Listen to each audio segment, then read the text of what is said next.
And if you're autistic, you do not want someone to question it, because if you don't agree with them, you hate them. So to challenge them is to be hateful. And then to another example of the autistic thing is the pronoun thing. I mean, people have gone pronoun mad. I mean, the pronoun was this lesser known part of grammar for years, but now it's pronouns taking over the world. But the reason why pronouns are so important to autistic trans people is because the main deficit of the autistic mind is not being able to envisage what someone else's mind is thinking. So they have to go on macro clues, like if you're smiling, you're happy. If you're frowning or crying, you're sad. If you're shouting, you're angry. So the transsexual person dressed up has no idea whether they're passing or not, whether you're reading them or not. So if I can get you to call me she and use she, her pronouns, and you say that, therefore you think that. So even though they can't police your thought, they can police your speech. And that's a roundabout way of policing your thought, because he's using she, her pronouns. So therefore he is seeing me and believing that I'm she, her. If you slip up, then you don't believe it. So it's a very teleological, very black and white way of a proxy understanding of what's happening in your mind. Because they don't get bothered about other bits of grammar, but that for them means you really believe that they are the gender that they want you to call them. So that's why pronouns cause autistic meltdowns if you get them wrong or right. And then there's the they, them. That's different. So the non-binary thing. So we've seen a massive upspike in young people who are saying they're non-binary trans. Mm-hmm. What I say is it's a subculture. So ever since the Second World War, we've always had youth subcultures. And the point of a youth subculture is because it's the stage between accepting everything that the world is, as your parents tell you, to being an adult where you worked it out. So there's this teenage pubertal period of fighting against it, subverting things, turning on the head, questioning, being a pain. And historically, up until social media, it was always based in music.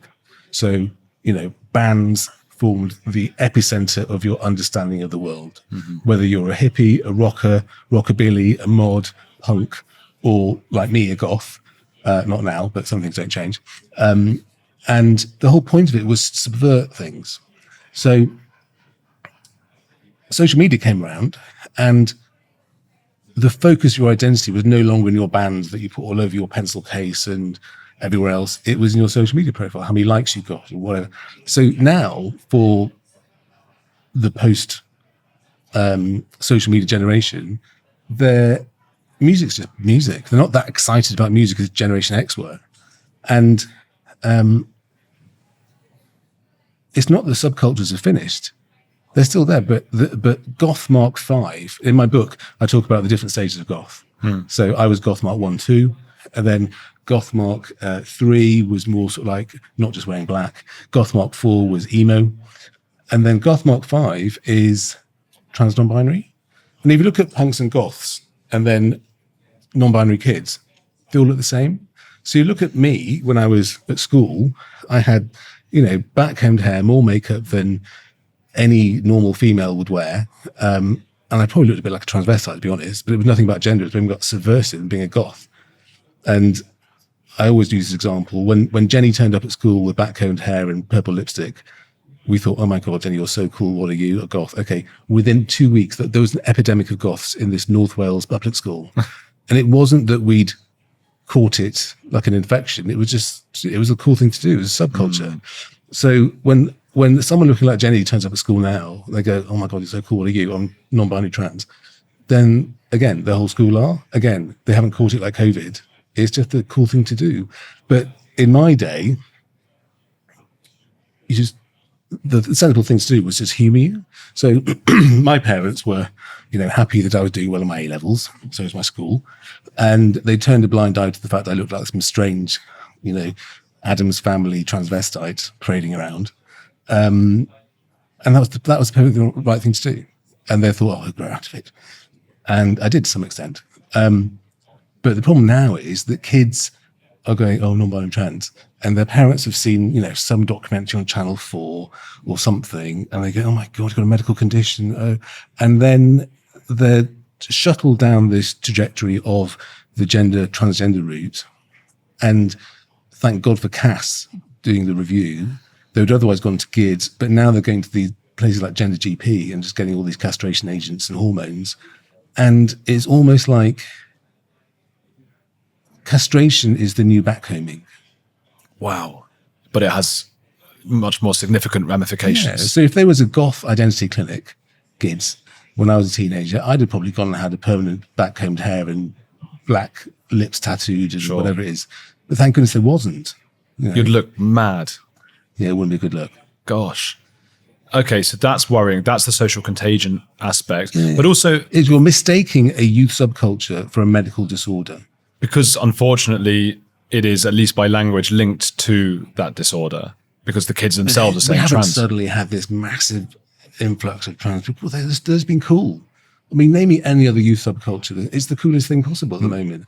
And also, if you're a bit of a geeky, autistic kid, and now you're celebrated and the coolest kid in the school, I mean, it's quite rewarding. Mm-hmm. I guess I mean that because there's the social contagion aspect of it, and it's it's actually got nothing to do with trans, right? No. But because of the language used, it can develop into. But if you've got people medicalizing you, putting you on puberty blockers, so you never have puberty, then it will reinforce the idea that you're not really a boy or not really a girl because you're not developing like everyone else, and it becomes wish fulfillment. It becomes a iatrogenic thing. I used to put a bit of eyeliner on. Did you put it on the inside or just the outside? Inside, which is that's hardcore. That was hardcore. Inside looked a bit better, I thought. Did you put it with the eyeshadow as well on the top lid? I did. I don't think I did that. Put the eyeliner in your finger like that. Did you do that? Yeah.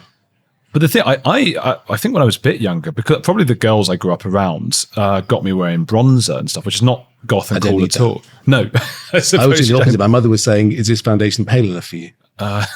My favourite sentence was, are all the boys wearing lipstick at 3 o'clock in the afternoon?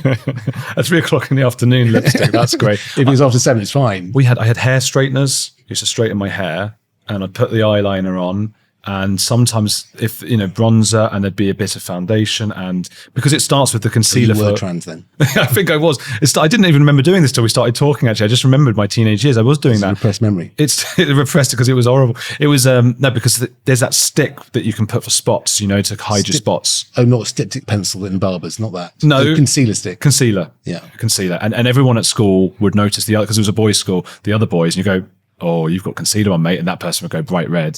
And then you've got to put bronzer on to hide you going red and all of those things. A lot of the boys were all doing that. But the straighteners and the eyeliner was later because that was more, I like the Killers and Green Day and all of that stuff. So, but you're not that young. I'm not that young. I'm 35. When the Killers were around? I was university. Oh, okay. I was sort of 18. I was about 18 when the Killers, I think the Killers' first album I was probably 17, 16. Don't know. Jenny was a friend of mine. That was their first song. You talked about Jenny. Exactly. I was thinking about that. Bloody hell. Okay. So this is my an soundtrack. What do you say? This should be my soundtrack. It's a great song. Do you remember that song? Do you know that one? Yes, I'm not that old. Oh, what a song that is. Oh, but because it was on the album, it wasn't I think it was a single, but it wasn't like Mr. Brightside or one of those.